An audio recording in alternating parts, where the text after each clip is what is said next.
ನಮ್ಮ ಮುಂದಿನ ಅತಿಥಿ ಲೇಖಕ, ಪತ್ರಕರ್ತ ಹಾಗೂ ಕತೆಗಾರ, ನಮ್ಮೆಲ್ಲರ ಪ್ರೀತಿಯ Jogi sir. Welcome to red carpet. Thank you. ಏನ್ ಅನ್ನಿಸ್ತಾ ಇದೆ sir to be part of this? ಇಲ್ಲ, ಇಷ್ಟೆಲ್ಲ ಇದೆ ಅಂತ ಗೊತ್ತಿರಲಿಲ್ಲ. ಒಂದು ಅವಾರ್ಡ್ ಕೊಟ್ಟು ಕಳಿಸ್ತಾರೆ ಅಂದ್ಕೊಂಡಿದ್ದೆ. ನೋಡಿದ್ರೆ ಬೇರೆ ಬೇರೆ ಆತಿಥ್ಯಗಳಿವೆ. I am happy because I was part of Udaya TV almost 25 years ago. ನಮ್ಮ ಮೆಚ್ಚಿನ ಸಿನಿಮಾಗಳನ್ನು ನಾವು ಉದಯ ಟಿವಿಲಿ ನೋಡ್ತಾ ಇದ್ವಿ. ಆ ಸಿನಿಮಾ ನೋಡೋದಕ್ಕೆ ಆಗ ಏನಾಗಿತ್ತು ಅಂದರೆ ಎಲ್ಲರ ಮನೇಲಿ ಟಿವಿ ಇರ್ತಿರಲಿಲ್ಲ. ಸ್ನೇಹಿತರ ಮನೆ ರೂಮಲ್ಲಿ ಸೇರಿಕೊಂಡು ಒಂದು 10-12 ಜನ, ಫರ್ನಿಚರ್ ಇರ್ತಿರಲಿಲ್ಲ. ಎಲ್ಲ ಕೆಳಗಡೆ ಕೂತ್ಕೊಂಡು ಬಿದ್ಕೊಂಡು ಮಲಕ್ಕೊಂಡು ಸಿನಿಮಾಗಳನ್ನ ನೋಡ್ತಾ ಇದ್ವಿ. ಆ ಥರದ ನೆನಪಿದೆ ನಮಗೆ. Very nice sir. ನಿಮ್ ಸಕ್ಸಸ್ಗೂ ಮುಂಚಿಂದ ಯಾರು ನಿಮ್ನ ಸಪೋರ್ಟ್ ಮಾಡ್ಕೊಂಡು ಬರ್ತಾ ಇದ್ದಾರೆ ಡೇ 1 ಇಂದಾನು, ಅಂಡ್ ಅವ್ರಿಗೆ ಏನ್ ಹೇಳಕ್ ಇಷ್ಟಪಡ್ತೀರಾ? ನಾನು ಹಳ್ಳಿಯಲ್ಲಿದ್ದಾಗ ನಾನೊಂದು ಹೋಟ್ಲ್ ಮಾಡ್ತಾ ಇದ್ದೆ. ತೋಟದಲ್ಲಿ ರೈಟರ್ ಆಗಿ ಕೆಲಸ ಮಾಡ್ತಿದ್ದೆ.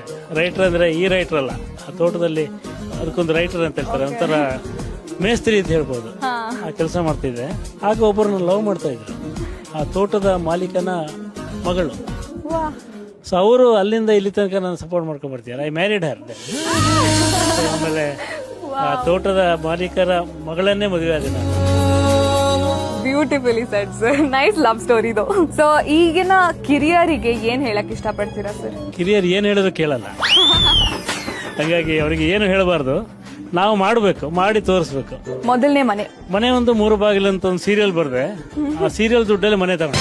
ವಾ, nice sir. Okay, next game ಆಡೋಣ. ಸ್ಪಿನ್ ದ ವೀಲ್ ಅಂತ.